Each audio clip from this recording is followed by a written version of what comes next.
Welcome back everyone, my name is Eltamar and we're going to be continuing our Let's Play of Rogue Trader. Where we left last time, we were actually at Darkonis, but I turned around and came back to Vivo 6 because we have a event happening here I forgot about, and we need to deal with that, and then we'll deal with the Darkonis one as well, and then we'll move on to our other quests.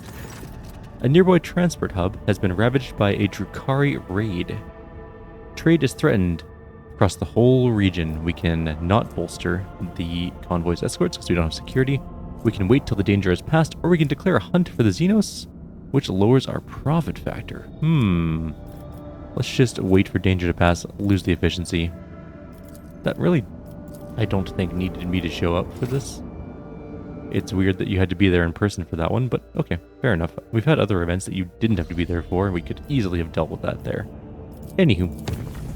Jump back through the Immaterium to Darkonis, and then we'll head up, and then over, and then up to the area we're supposed to be. Alright, what's the event here? I'm sure it'll be equally important. The event is the Tariff War. Tariffs are bad most of the time. We are not going to go down to our palace. Can we build anything? No. Okay. The Chartist Guild started a tariff war with the Protectorate. Trade and logistics on this world are suffering. We could just kill the guild. We could spend some money on them or prolong it. Let's just destroy them. The defeat of the guild did not yield any trophies, but trade was resumed in full. I'm not taking any sort of shit from people. If we can help it. Sometimes we have to. You know what's funny? Cassia has not mentioned the fact that we shot up her family, which I really thought she would mention at this point in time, or any point in time, really.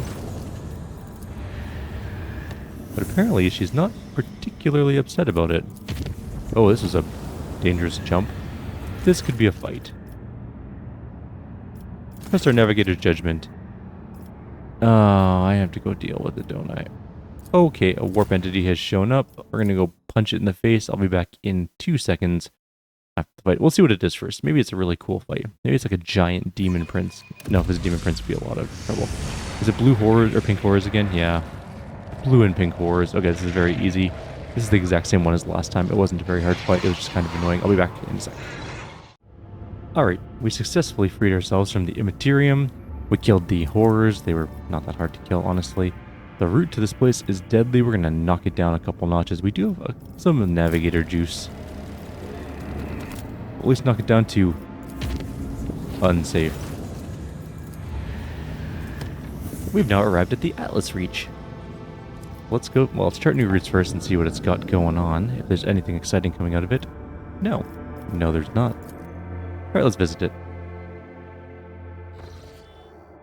Lord Captain, according to our telemetry, we have arrived at the coordinates you specified. The augurs do not register any activity on the surface of the local planets, biological or otherwise, but maybe the Xenos are using their arcane technology to conceal their presence. Despite this, the augur crew managed to locate a faint signal at the system's edge. According to the data, it's coming from an unidentified vessel drifting in the orbit of a local gas giant. My kin could have been faced with a new threat, scavengers like pirates or something worse. If they were taken prisoner, Iliad's voice is trembling with something that could either be anger or fear. I am begging you, Alantec, let's go to the shuttle. I can feel that the thread of fate has frayed and is about to snap. I cannot miss what may be the only chance to solve the mystery behind the disappearance of my home. Okay, there's a bunch of things to do in the system. Where are we? We're up top. Let's go quickly scan this planet. And it has some plasteel and a chest with some goodies inside of it. Ignoring that. What is this? This is an asteroid. It has an aura around it, which is worrying. Lord Captain, there's an unusual clutter of binary asteroids before us, rich in rare minerals or metals and valuable minerals. They are moving in a fairly stable orbit, which suggests the possibility of constructing a mining station inside the drift. Which I guess is this. What do they got, though? What kind of rare minerals? Adamantine. A ton of adamantine. I'll take it. I know we had a bunch already, but we might need more later. Who knows? Let's go to the space dust first. Yeah, that's actually the quest one, I think. So let's do the space dust. Lord Captain, reporting. Our void ship has passed through a cloud of cosmic dust of unknown origin. Unfortunately, the dust particles were covered with an icy shell that is frozen into a thick sheet on the void ship's hull, blocking some of the technical vents. It will take some time for the servitors to clear the ice. Until then, our maneuverability will be somewhat reduced. Great. Beginning scan. And we get a chest. It's got plasma batteries. Interesting. Alright, let's go deal with this Chartist vessel. Oh, it's an actual go to the world event. Okay. We also have a level up, it looks like, so we'll do that really quickly as well. I think we got a level either from... Well, definitely wasn't from the fight, I know that. So, let's start getting our stuff ready here. Didn't expect to level up, though maybe I should have. Alright, where are we at? Okay. First one's first. Master Tactician, we are on the third to last one, and we get a trait, or talent, I should say.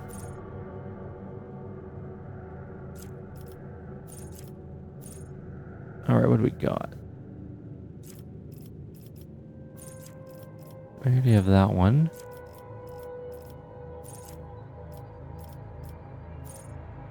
What are the other ones? Right, okay. Where would that one even be? Oh, there, just hidden advantage.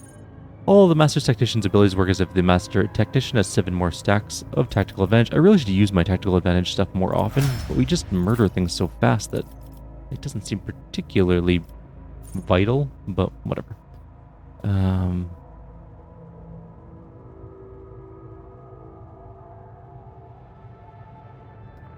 Okay. For him... We're up here. Okay. What do I want to get? What did I get recently? Strength, blah, blah. What was the last one I got? I got Bulwark last. Okay. I want... I already got Center of Attention. Okay. That is fair enough. Which means we have to kind of look, because I don't think I picked another one. I may have misjudged. Let's see. Beacon of Might.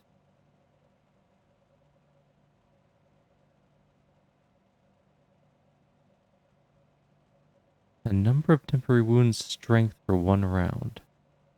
Every turn. Could be very useful.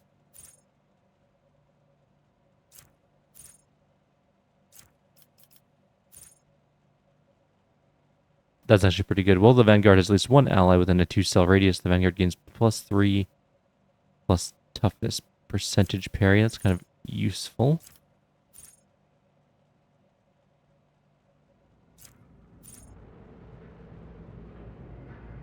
Let's get Punish the Imprudent. We can make things make me a priority target, and then when they come in, they get smacked in the face. I like that. Okay, next level. Cassia, who I definitely have picked enough things out for, in theory.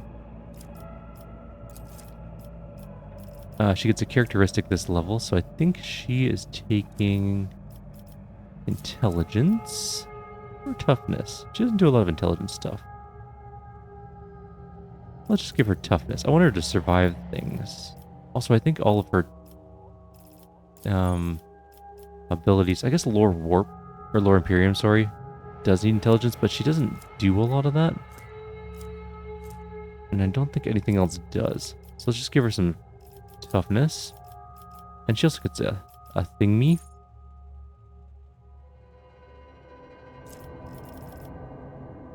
What do I want to give her?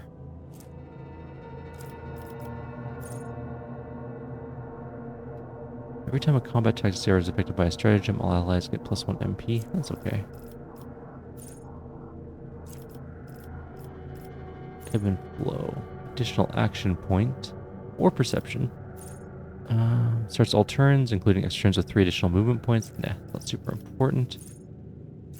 I like her navigator stuff the most.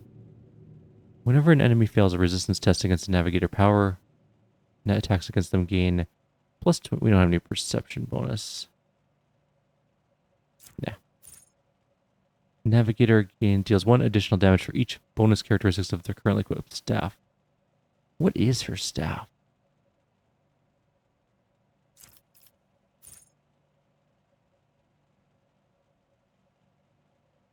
I guess that could be useful. While under the effect of a navigator power, they have their armor reduced. It's increased by the devastating parameter of the staff, but does not stack. I think I'm going to take tonicity. Tonicity? What is her staff, by the way? Well, that's my main character. Why did it switch? guide humanity between the stars. Devastating 6. So that's pretty good. Okay. I guess that really only gives +1 damage, but oh well. Too late. We've already taken it. Is this J? Yes. Pulling up her stuff here. Hers is going to be cost effective. Grenades and medkits are 1 less point. We're also going to start using more grenades, I've decided. Because grenades do a lot of AoE damage, and we have not used any grenades, really. Adira. I don't remember what I'm taking first, so I gotta look it up. I think we take Savor the Kill. When a prey that's not being trailed is killed by an ally, the bounty hunter gains an extra turn. With half their MP and AP, they can't attack.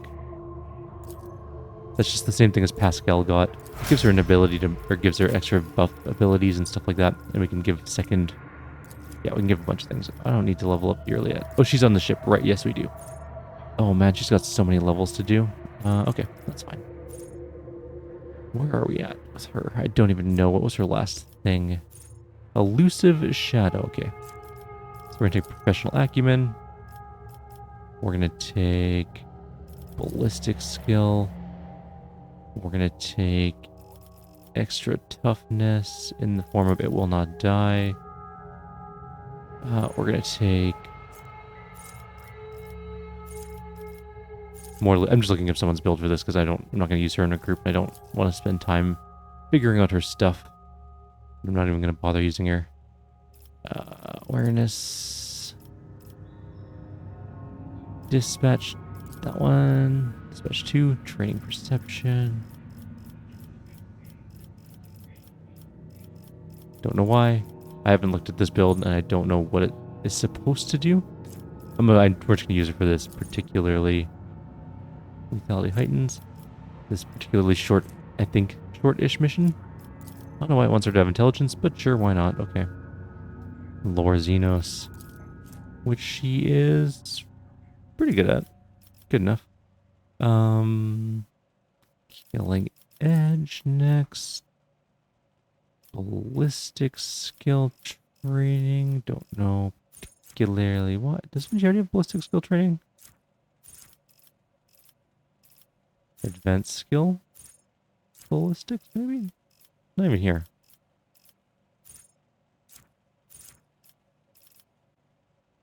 She already has ballistic skill. I don't know why that wants her to have that.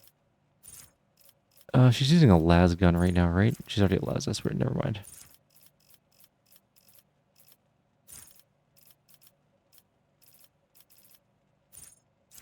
She has a Dari weapon proficiency already as well. Okay, let's just give her Drukhari equipment. I don't care that much. Perfect opening. Awareness. Elusive speed. Intelligent. And we're done. She has 74 hit points. That's a pretty low amount of hit points. Does she have any gear on her, though? And who we left Pascal behind? Okay. She doesn't really have armor. I'm not going to give her equipment. She's just going to be a sniper in the back. We'll give her a better gun. Do we have a better gun than that? Probably. Why can't she use Starblight? We definitely gave her... Oh, I think we gave her Drukhari armor. Oops.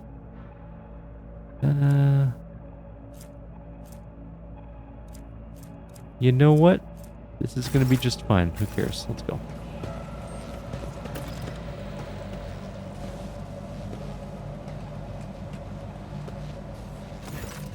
The lanky, haggard-looking officer with sunken cheeks stares at you in fright. His body is shivering, as if from a feverish chill, and his eyes are darting back and forth anxiously. Your lordship, rogue trader? What brings you to our humble ship? Stop shivering like a leaf in the wind, monkey.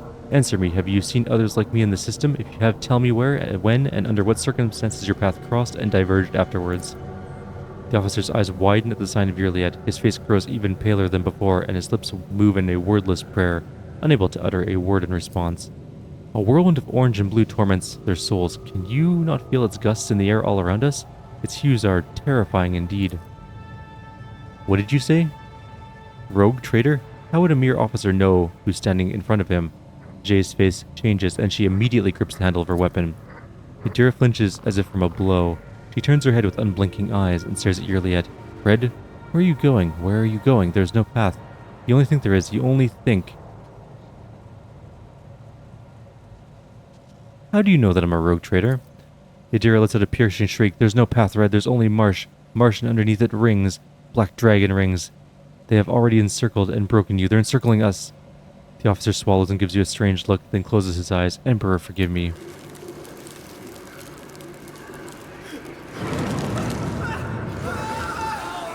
Well, it looks like we're gonna have to do a murder.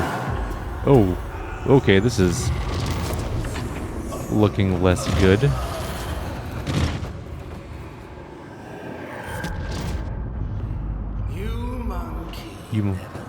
You monkey never learned. I'm beginning to think that you're kind. That was a little quieter, but...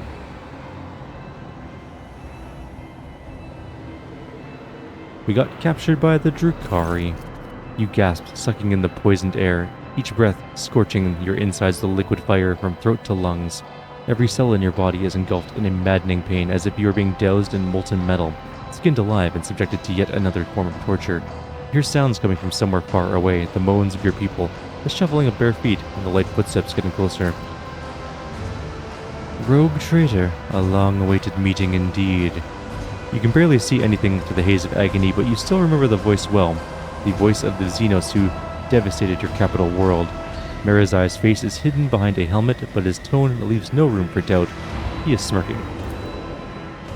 Yurliet, who is writhing in pain next to you, is barely able to breathe out. No, what have you done? Are you dissatisfied, my kin? I promised that you would have your precious craft world survivors, and so you will. I'll take you to them. I might even be there to witness your jubilant reunion. Marazai takes a close look at your companions squirming in agony, then gestures nonchalantly to someone you cannot see. Bring in the injectors. The monkey I promised to Tervantius are among them. I do not want these wretches to move an inch until they're in the hands of the Arc Mechanic Tour. As for you, there's a disturbing gleam in the Draken's eyes. You will have your share of paralyzing dreams too, but I'm going to keep you. You are far too precious to be surrendered to a madman playing with fire. Negotiate with me. We can still come to an arrangement. Would you negotiate with a worm or say a pet? The Drukhari chuckles malevolently. After I'm done with your training, you will never even think of such insolence again. His last words fill your head like the deafening echo of a ship's siren. The gas creeps deeper into your lungs, eating away at them hungrily as the agony spreads down your every limb. You are suffocating. Are you enjoying the sensation? I had this poison made for you. Who could have thought that a monkey would one day earn such an honor, a special gift from a Draken? But you're suffering. The Xenos leans closer. I knew the taste would be exquisite if I were to add a touch of the Drukhari's talent for extracting anguish. However, there'll be time for that later. No matter how I wish to play with you all one after another, I need you for a purpose, rogue trader. Morag awaits you. All of you. Mandrakes, take them, leave none behind. We have been captured, unfortunately.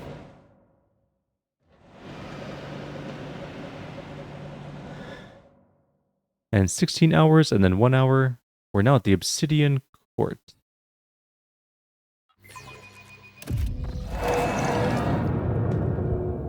At least they let us keep our armor, I guess, and our cloak. Don't know why, but they did. Your consciousness emerges from an ocean of darkness and nightmares, as if someone's powerful hand reached into its depths and brought you into the light. In the dark room, long and angular shadows move around and exchange remarks. One of the shadows approaches you, ripping apart the veil of pain and revealing features that look familiar to you. You are awake, monkey. Marazai's voice is sickeningly sweet. He looks at you with idle interest, rolling a soft and milky-colored object from one hand to the other. Our toxin master spared no effort to drag you out of the induced dream. I must commend the Nightmare Weavers. The emanations of fear you exuded in your delirium are worthy of the highest praise. However, it is time to finish what you were brought here for. It is time to work for the good of the Cabal, rogue trader. What do you want from me? Only the truth, monkey. So very simple, is it not? A little honesty before the powers that be. I have the tools to extract the most coveted mysteries from the deepest recesses of your mind, but I'm not interested in your personal secrets. I only want that which will protect my Cabal. Why am I still alive? A good question, rogue trader. You are my tool, you see, a sharp and narrow scalpel I'll use to cut away the festering boil on the body of my Cabal. I spared no effort to set up this performance, the witnesses, the spies, the agents, and a small bargain to guarantee the result. All that is required of you is that you play your part. I will even go so far as to put you in your native surroundings, in a matter of speaking. But if I see you stepping out of your role, I'll make sure that you bitterly regret it.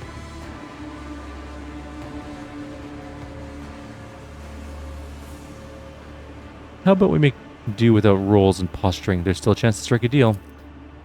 Marazai laughs caustically. You are trying to hold your own even in the face of overwhelming force. Not touching, but enough talk. The Drukhari gestures to one of the shadows near you, and your head is forced backwards. Marazai brings the hand holding the strange object closer. You manage to make out a translucent, glossy skin, bluish pulsating organs beneath, and a little head with serrated jaws, before the Drukhari pushes the larva into your face. Oh, we're becoming a mind flayer. This is Baldur's Gate 3's beginning. Okay, I got it. I understand what's going on here. Sensing warmth, the creature springs into motion a moment later.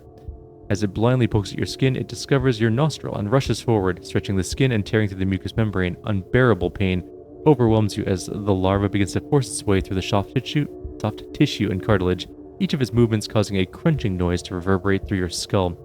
The creature greedily bites into flesh and moves ever upward past the bridge of your nose, past your eyes, and then something alien invades your consciousness. So we are becoming mind flayers. Okay.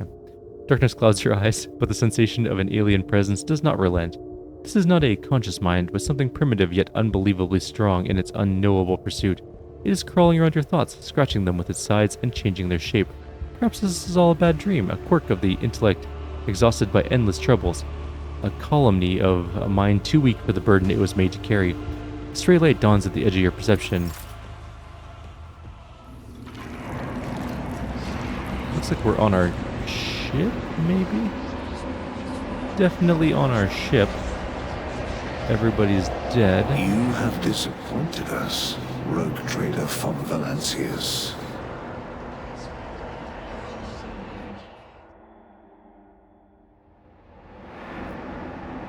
Alrighty, let's, I guess, move off. We've identified the breed of Xenos that pose this threat, the Eldari, humanity's ancient and insidious foes. That's Achilles Scalander. How is it you were the only soul who managed to escape the trap on Rykad Minoris? How much truth is there to the rumors about that heretic Kunrad Woodbeard spreading about you?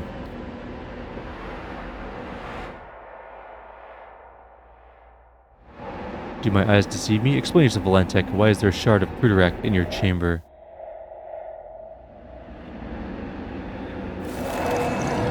You are accused of consorting with Xenos, betraying the Imperium, and neglecting the interests of humankind. Interesting. Pulsating strands stretch from under Cassia's headpiece, one wrapping around her neck, while the others drain her lifeblood through her weeping eye sockets and mouth. Gross. Every exposed area of Argenta's skin is mottled with an intricate pattern of scarlet blisters, crimson indentation, and charred tissue. Passing a ray of light reflects off the countless tiny blades that look like they sprouted from inside Adira's body. All of the cold trader's bones were broken, her augmented arm was ripped out of its socket, and the bones of every finger on the remaining hand are twisted and sticking out at strange angles. Pascal's oddmetas were separated, but not extracted from his body. The places where they connect to the organic tissue teem with predatory millipedes feasting on the coagulated blood and accumulated pus. Abelard Wassarian's limbs were amputated, then sewn back onto his body with remarkable skill and precision using human tendons. That's gross. Theodora's here. The tribunal is waiting for your explanations. Come closer.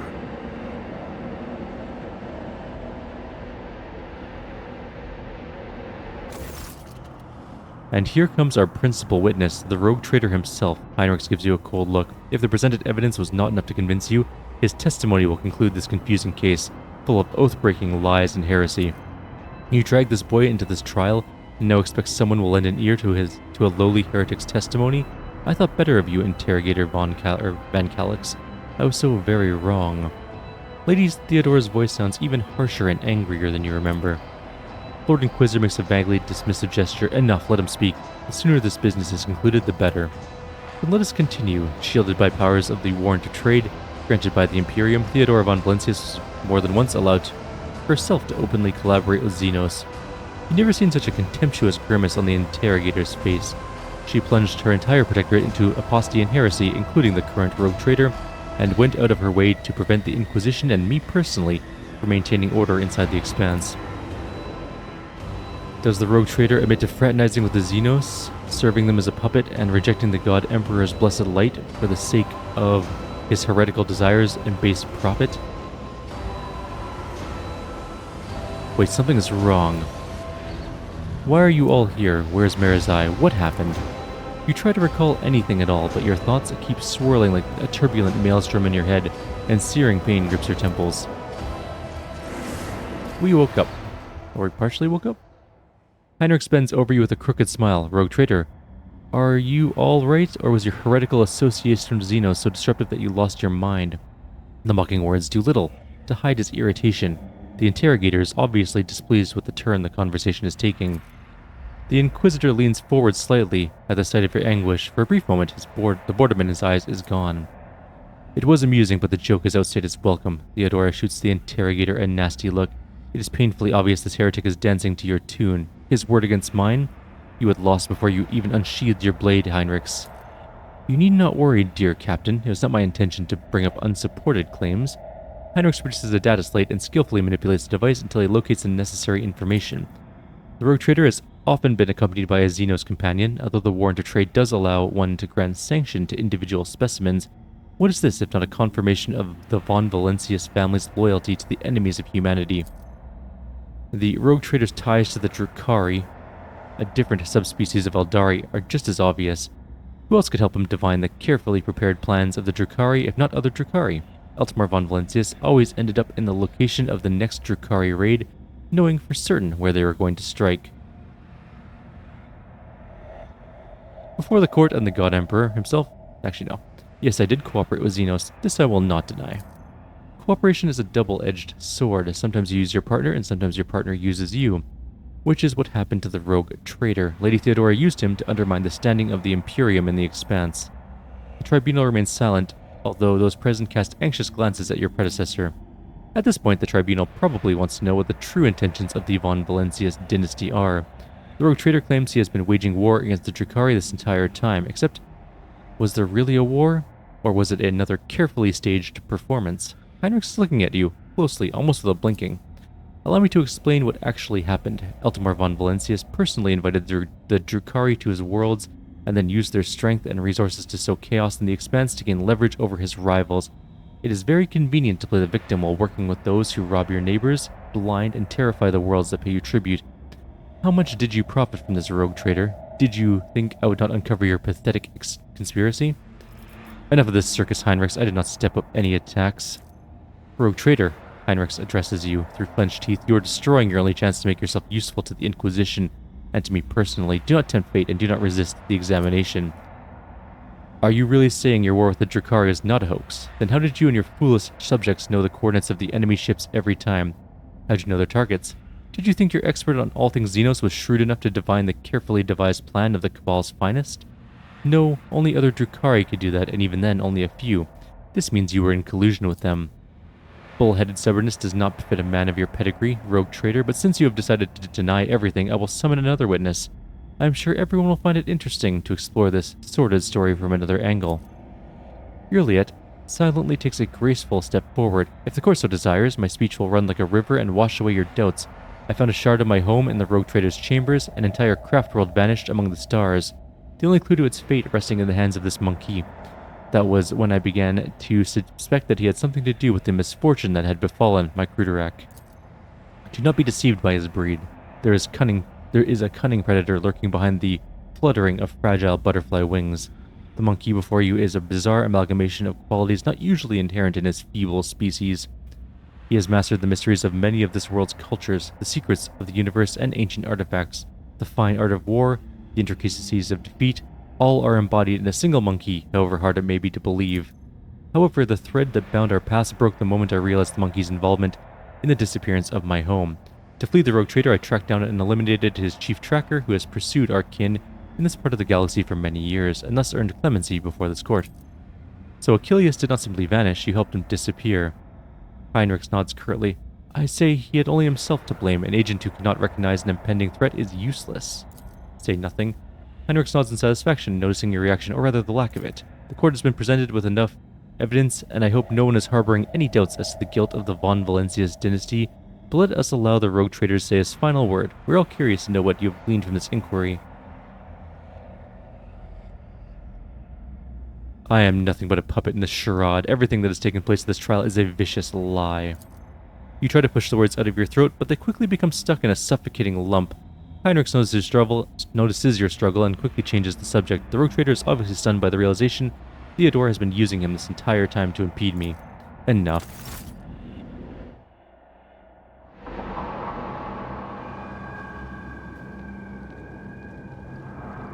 How did our trial go? I knew he was... There's just a corpse there? Okay. Just a random body.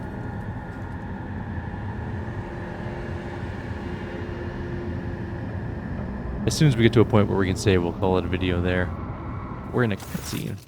After the spell is lifted, staggering pain pierces your body, darkness clouds your vision, and nausea creeps up through your throat, but the wounds you manage to forget soon remind you that you are still alive. Marazai... I can't pronounce that last name.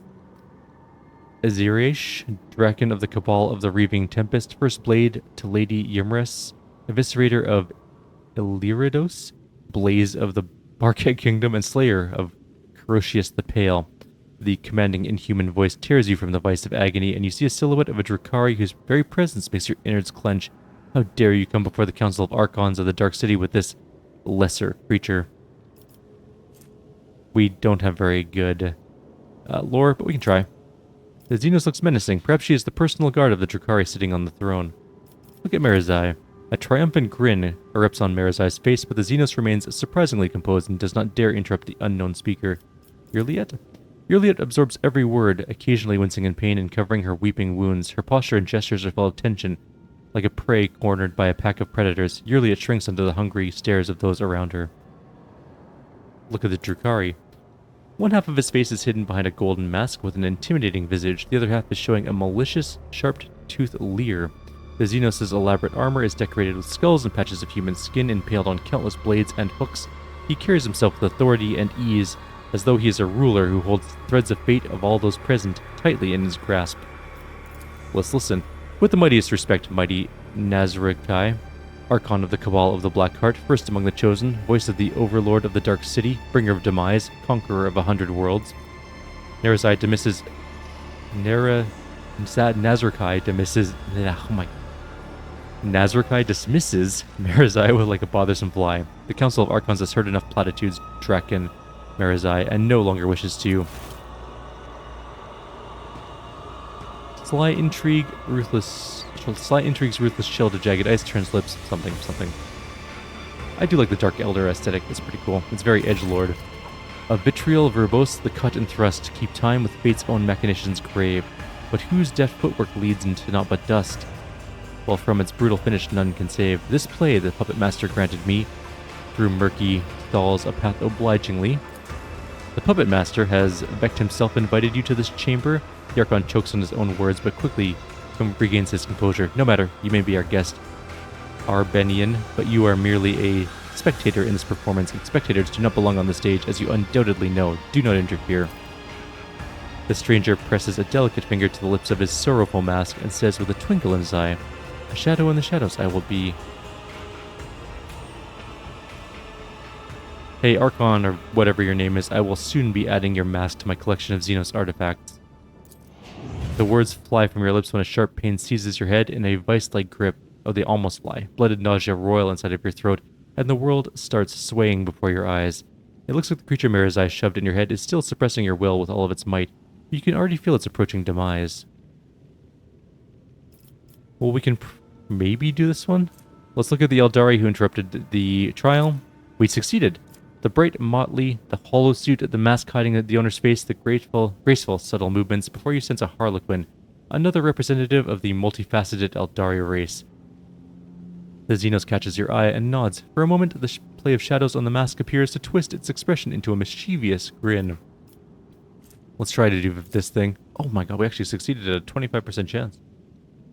You have heard many gruesome tales about the atrocities of the Drukhari, but the cruelest and vilest always involved Asdrubal, Vect, the Archon of the Cabal of the Black Heart, the supreme overlord of Komorag, and the most dangerous of all of his dark kind. Let's listen in again. Marizai Aziriash, considering the circumstances, the Archon looks around the room and rests his troubled gaze on the Xenos in bright armor who interrupted him.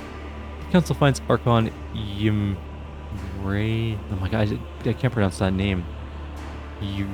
Uremris? Guilty? The blade of your truth cut to the shadowy veil concealing her transgressions. However, a glint of cruel mockery appears in his eyes. How dare you insult the council with such a pathetic complaint? You should have ripped out Ramirez's heart with your own hands and granted her soul to Vect if you wanted to atone for the mistakes of the Reaving Tempest. Marizai's eyes widened, filled with astonishment and disbelief. He seems to have been certain of the outcome and did not expect what he is hearing. His lips twist in an enraged snarl at hatred directed at the Xenos on the throne, and yet it finds no outlet under the gazes of dozens of Drukhari in the chamber. To contradict my decision is to contradict a decision of Vect himself. Something in the Xenos' tone makes your heart skip a beat. Allow me to discipline you for your weakness. Today the Draken will lose his wings and plunge to the very bottom of the chasm. You will go to the arena to atone for your mistakes and your impertinence, alongside the rabble you have dragged to Komorag.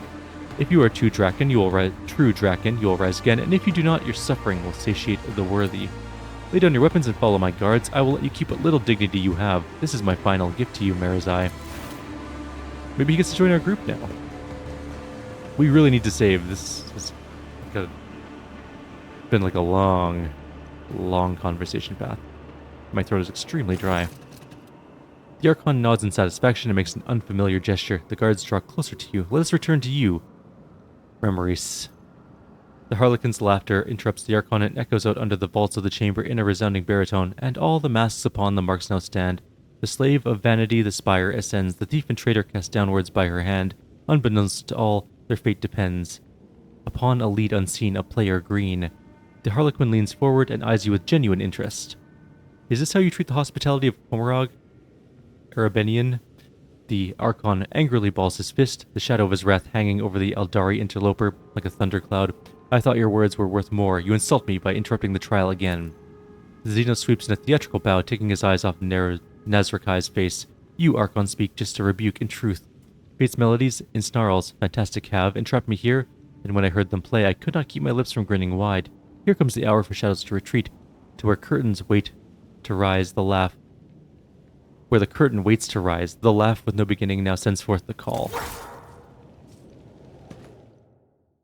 Did he just smack me in the back with a sword? Seems like a very ineffective way of knocking somebody unconscious. Is it saving time? We took 88 damage?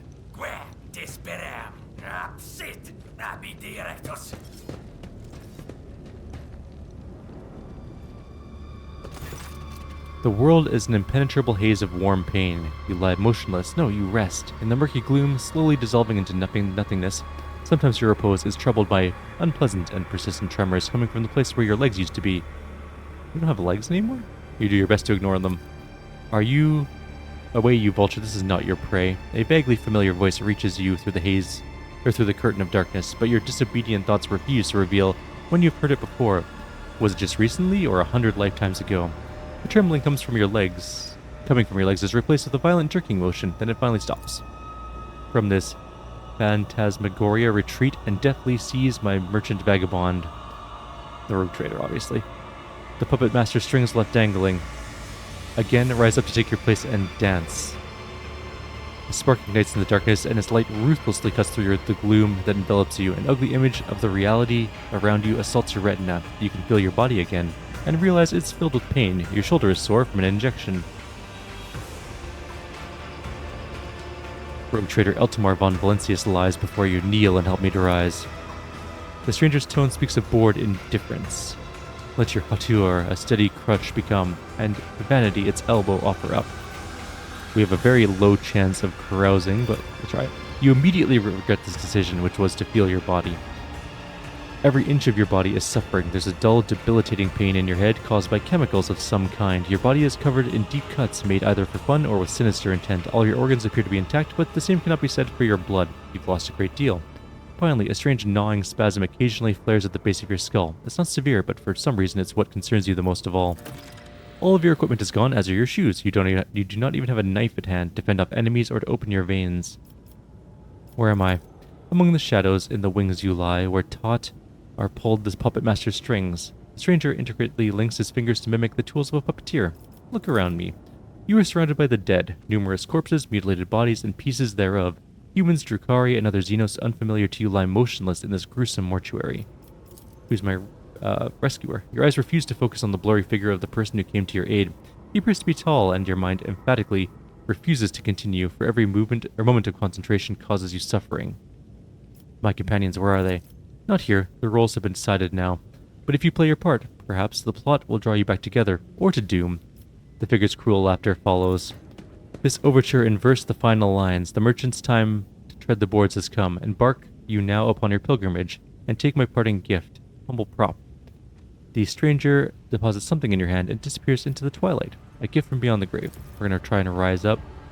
Your body has suffered too much to obey your mind, or rather, that is how it would have been for somebody else perhaps, but not for you. You've lived through worse. Anguish and torture can never break you now. You will rise to your feet and press on. All that is left is to understand why you should. Let's turn our thoughts to the warp gods. You do not immediately notice when something foreign and painfully familiar enters your mind. The frantic whisperings grows into many voices, but muffled as if they are being heard through many walls. Sheltered in the web of souls, thirsting, give them to me, look for signs, opportunities, break down inhibitions, destroy barriers, find the Stifler and destroy it. Let the truth permeate the dark city once more. Help you. You get up. Yes, your body aches and rebels against you, but your tempered mind is stronger than mortal flesh. You draw yourself up straight and take in your surroundings. We also gained the pain exaltation effect, which gives us plus 10% damage permanently. Great. Well, we are alive. We have no equipment. We have a gift from beyond the grave, which is a gun, which we are exceedingly bad with. But we'll try our best to see what happens. But for now, we're going to call it a video. Like always, if you have any suggestions or comments, please leave them below. Otherwise, we'll see you next time. And we'll try and escape this place, I guess. Take care. See you next time.